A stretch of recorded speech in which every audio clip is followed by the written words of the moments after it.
இப்போது எம்எஸ் அம்மாவோட அந்த சென்சிட்டிவிட்டி, ஸ்வரஸ்தானம் அதெல்லாம் வந்து நான் புரிஞ்சின்றத வந்து அவங்கக்கிட்ட எக்ஸ்ப்ளனேஷன் கேட்டு அது எப்படி பண்ணணும்னு கேட்டுட்டேன் இல்லையா? அதை ஒட்டி நான் இன்னொரு இன்சிடெண்ட் சொல்ல வரேன். என்னென்னா, கல்யாணம் ஆன உடனே என்னோடய ஃபர்ஸ்ட் பர்த்டே ஜூனில் ஆச்சு, ஆகஸ்ட்டில் டேட் ஆஃப் பர்த் வருது. ஸோ அப்போ வந்து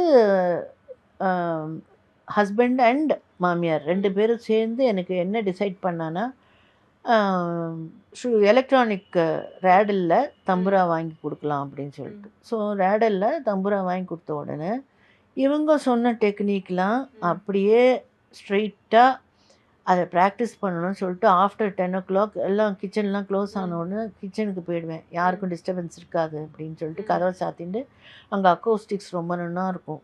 ஸோ அங்கே போய் இதெல்லாம் ஸ்ட்ரெயிட் நோட்ஸ் அப்படி பிடிச்சி அந்த எனக்கும் அந்த ஸ்ருதிக்கும் அப்படி ஒரு அலைன் பண்ணுற மாதிரி இருந்து அப்படியாக நான் வந்து அதை மாஸ்டர் பண்ணிட்டேன். அனன்யாஸ் நானா நானி ஹோம்ஸ், கோயம்புத்தூர். இது எங்களோட பாரடைஸ்.